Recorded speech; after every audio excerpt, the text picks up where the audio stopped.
Welcome to the Beyond Vision podcast, where we focus on the human side of advanced eye care. Join us in exploring the way we approach our collective pursuit of excellence. In each episode, we'll uncover the inspiring stories of how our vision, mission, and core values shape the way we love and care for each other and our patients. Hear from our passionate team and discover what sets Vance Thompson Vision apart in the world of advanced eye care.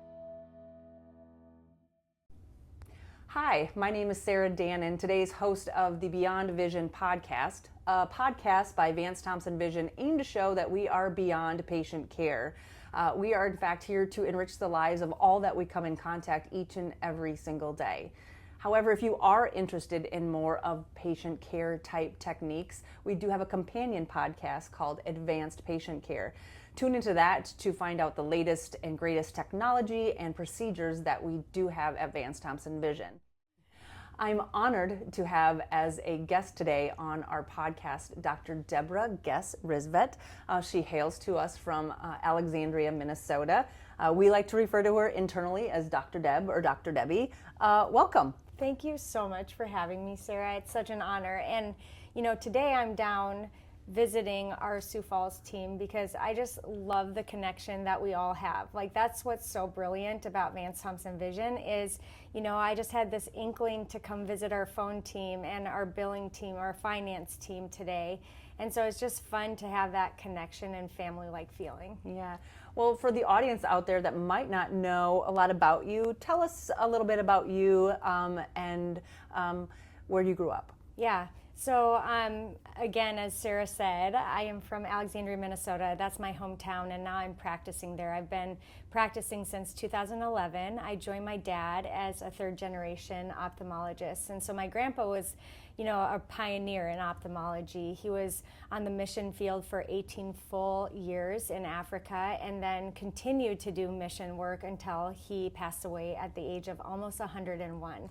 And so such a pioneer in the field. He was the one to introduce intraocular lenses in Minnesota. And then my dad, took over that practice and continued, just wonderful patient care. So I've just had such beautiful mentors in my life. They would say growing up I was a little spicy or feisty. Spicy or feisty, I love it. So my grandpa would always say to my parents, how can you control her? And so I guess I was very strong-willed. But what that did was it created a drive. And by the age of 3, I was telling my parents I wanted to be a doctor and go into medicine. And I was always so intrigued with that. And I think too, as I've gotten older, just really digging into my purpose and my why, that's really stemmed from, some of these experiences as a child, just having compassion for others and, wanting to be a good leader. And so, in Alexandria, it's a rural community, but as I was practicing, I just saw the vast need for interventional care. And what that means is doing surgery in a way that's proactive instead of reactive. And that's really how I met Vance Thompson and John Berdahl in 2018, because I knew that our community was ready for the next step of care. And so as a comprehensive ophthalmologist who kind of did everything and transitioning now to a surgical practice, it's just been the adventure of my life. And I'm so blessed to be back in my hometown. My husband's from Alexandria. We're raising 3 beautiful kids on the water. I'm such a water baby. And so I'm really enjoying just being with my parents, with my in-laws, and doing a lot of international work. That's amazing. As you mentioned, ophthalmology has been in your blood or your DNA for 3 generations, and you mentioned that you wanted to be a doctor at a very young age. When did you know ophthalmology was the route that you wanted to go? I'm kind of a curious person. I love learning. That's what energizes me, is learning a new technique and becoming good at it. And so in medical school, I really felt like I would do a rotation and I would be like, oh, I love this. I love ER. I'm going to do ER. Oh, I love OB. But what I found during that process was that I loved surgery. I loved using my hands. I loved fixing things. So, if a patient would come in with a laceration in the ER, I loved to be able to suture or repair it.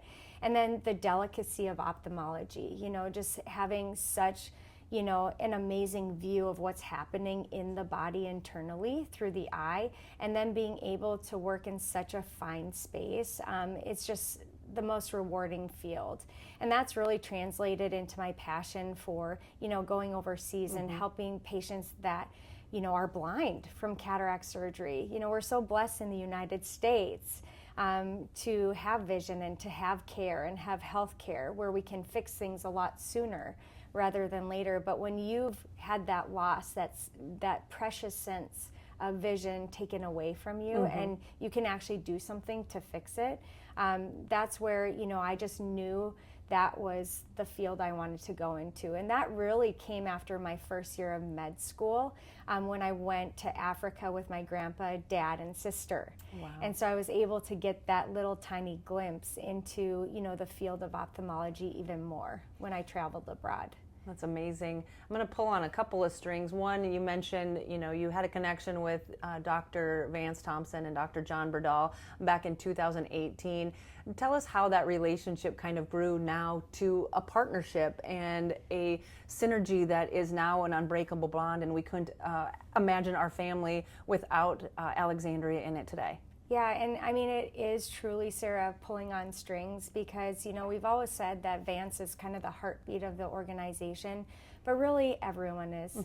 When you look at our process on, the doctors that have since joined as we've grown, and our team, and how much time it really takes to truly make sure that this person is the right person for the organization.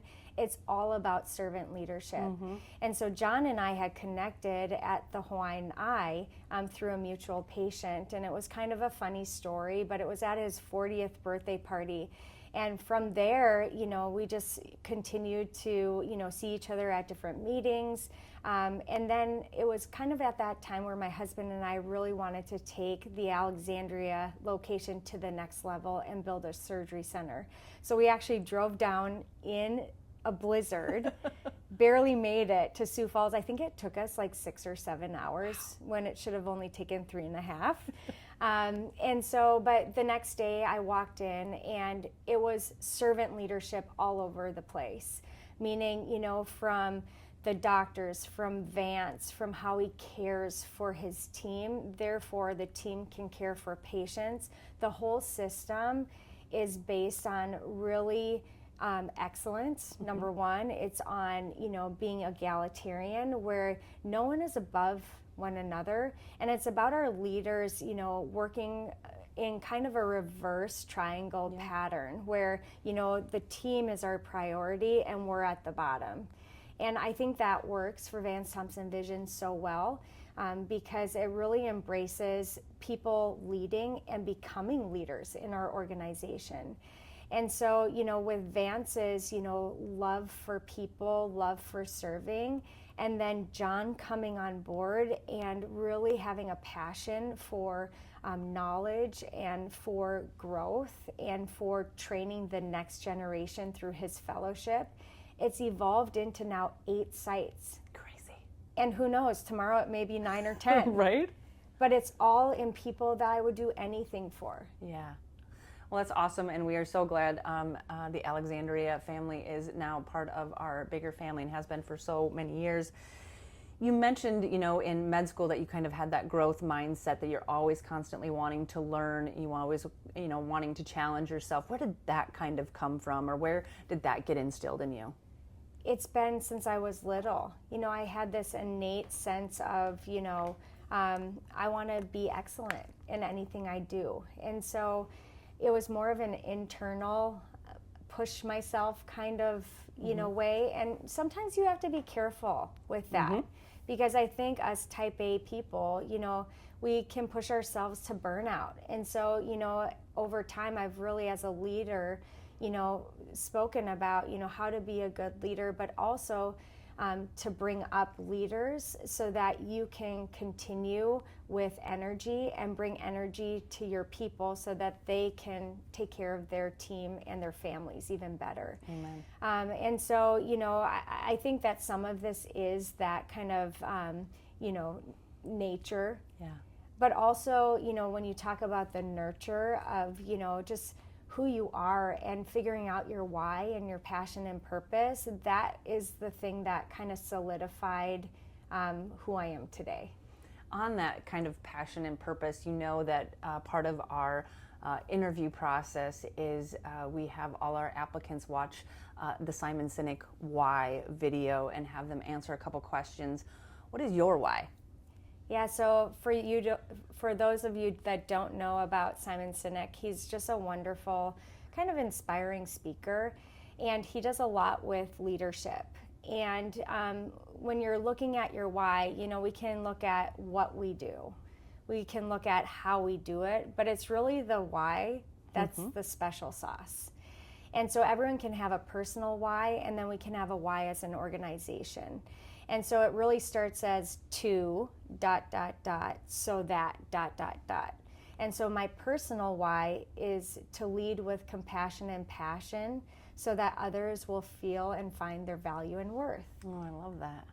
Because I feel like it's that passion, it's that giving energy, setting that foundation to inspire others to lead is really the magic of being able to sit back and be so proud of, who other people are becoming because now they see their value and worth. Amen. When you lay your head on the pillow at night, you know that you've done your best to inspire others and to continue that passion and growing it. Yeah.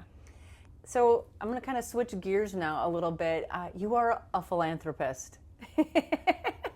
And boy, is she one. She's probably going to be too modest to talk about it, but we're going to talk about it.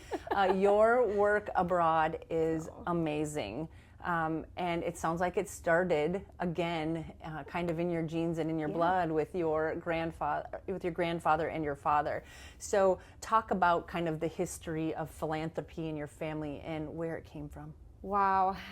We could spend hours talking about this because, that's who I watched when I was little. I watched my grandpa go over to Africa. I helped him pack medical supplies every year in exactly the organized fashion he wanted to. And you talk about missions and the whole process.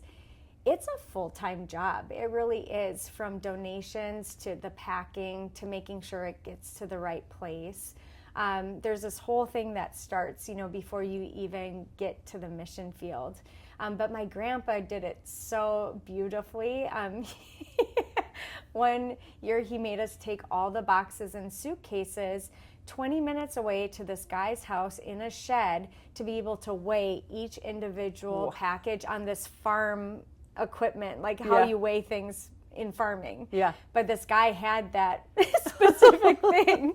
And so I'm like, why are we doing this? Can't we just buy you one? And he's like, no, he knows how to do it. He knows what he's doing. So he was very particular.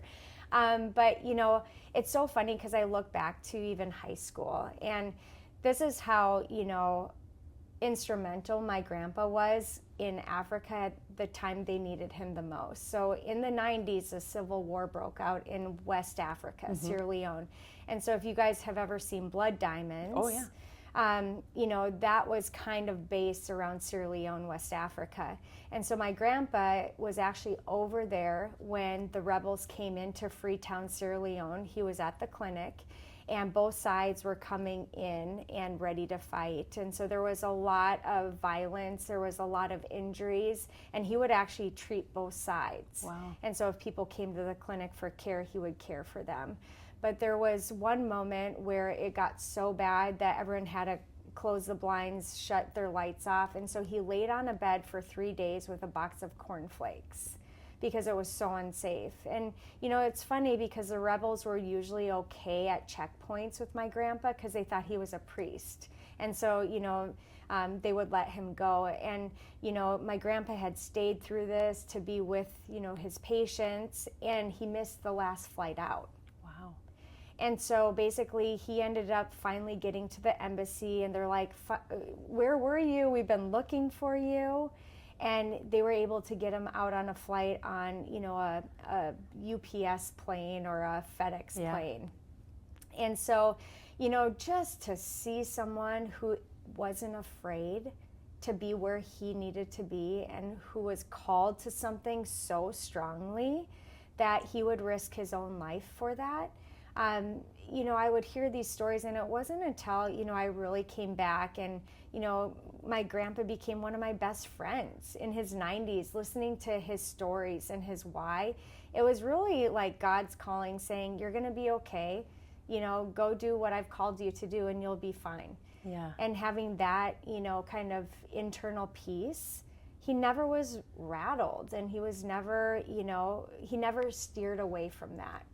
That's amazing, just that internal calling and from that higher source, just knowing that you're right where you're supposed to be, even though you're probably wondering if it's the right spot for you at that time. Right. And back home, you all had to be worried sick about his safety at that time. Yeah, and it's so funny because, he had done this so much that we just knew, that was Grandpa. Mm-hmm. And, he was going to be just fine either way, because he had such that inner peace. And so, fast forward to 2015, when the Ebola outbreak happened in Western Africa. At the age of 93, he went over there. Wow. When literally you could get sick and die and not come back. And he's like, Deb, if I don't make it back, I've had such a wonderful life. They need to make sure that I want to go over there so the rest of the world can be brought in, so that these people know that they haven't been forgotten about.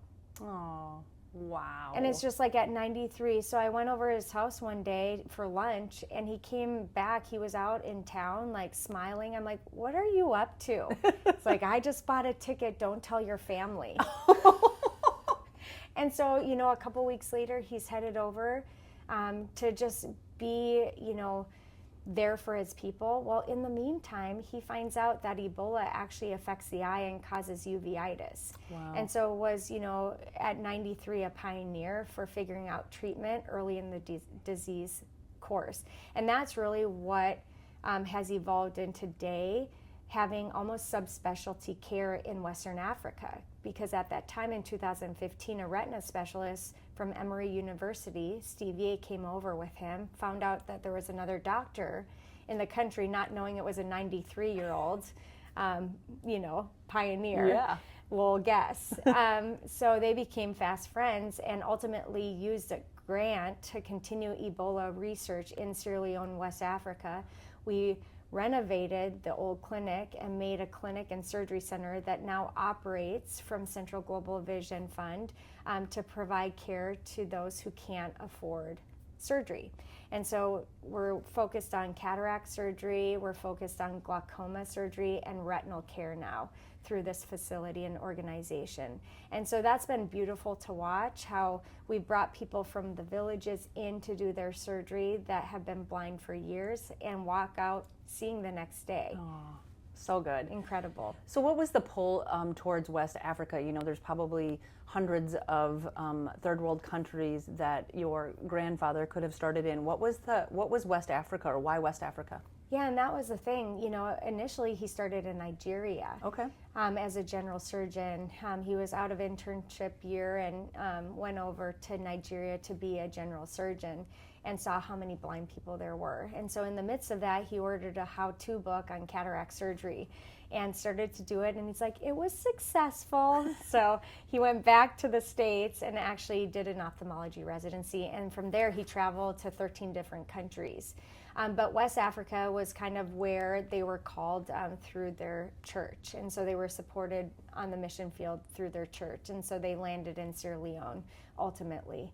So they had 2 kids that were born in Sierra Leone. And my dad grew up there. He went to boarding school for a few years over there. So they were all missionary kids going over on the boat that would take 3 days to get there. So it's so interesting hearing their stories and their perspective. And now, to be continuing that legacy.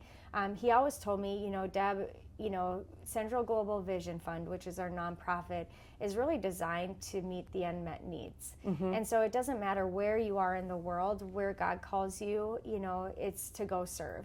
And so I've been to Guatemala, I've been to Ecuador, but Sierra Leone continues to be, such a passion for me because, it is a place that they need help. And, you know, there's 3 ophthalmologists for 7 million people. Wow. And so the fact that we're giving that support and helping them to, you know, really do more specialty care has evolved into a passion for these ophthalmologists to now want to start a residency program. Fantastic. So we continue to just take one step forward and you know, setting it up for success for generations to come. Yeah, that's right. So the memory can live and the ability can live on forever. Yeah. Aside from the obvious of giving sight to those who can't see, what is one of the biggest joys or the biggest drivers or the biggest why as to why you keep continuing this work and going year after year? You know, in the United States, we've kind of hit the lottery, in my opinion. We've been born into a place where we actually have opportunity. And I just remember, you know, I've gone to a lot of third world countries, and, you know, when you're born into poverty, it's hard to get out. And these people are so joyful and giving praise, and they're so thankful that you're there. And, you know, I just really feel like it's time to step up, you know, as kind of a human for humanity, to make sure that people aren't forgotten. And I think that's where my passion stems for continuing to go back. It's not about me. You know, it's not about how many cataract surgeries I do. It's the fact of like showing up and saying, I'm here for you. How can I help? How can I serve? It just puts a newfound energy and hope into the people that we care for. And so, you know, it's just a small little piece on earth. And, you know, again, sometimes I question, you know, I hope I'm, you know, inspiring someone, or I hope that I'm sharing the love of Christ, you know, that, you know, has been put on my heart to others. But, you know, as long as those doors keep getting opened, you just know you're kind of on the right path. Yeah, that's awesome. I know you could probably tell countless stories from your own experiences, let alone your father's and your grandfather's. But what is one or maybe two that stand out to you over your time over there? Oh boy, you're right. There are so many. You know, it's incredible how you can think the worst of the worst, and, you know, things don't work out ever how they should on the mission field, but you see miracle after miracle. And there was, you know, one of our trips where we were supposed to get a big shipment of medical supplies, and it got stuck in customs for days. Wow. And every day I would wake up just praying that it would get here, because I didn't at that time have enough supplies to do surgery. And so you have literally 100 people waiting for days on, you know, kind of the compound. So our apartment is also on the clinic compound. So I'm watching these people day after day, just hoping that they'll have surgery. And it was actually another ophthalmologist in country that said, Deb, why don't you come to the hospital and we'll get these cases done? Oh. And so in the meantime, I met 2 other surgeons from the United States who were there operating as well. Wow. And developed a deep friendship with them. We were able to all come together and do cases. There were 2 from Nepal that stepped in. So you had 3 microscopes going all at the same time, getting caught back up, operating till 11 at night.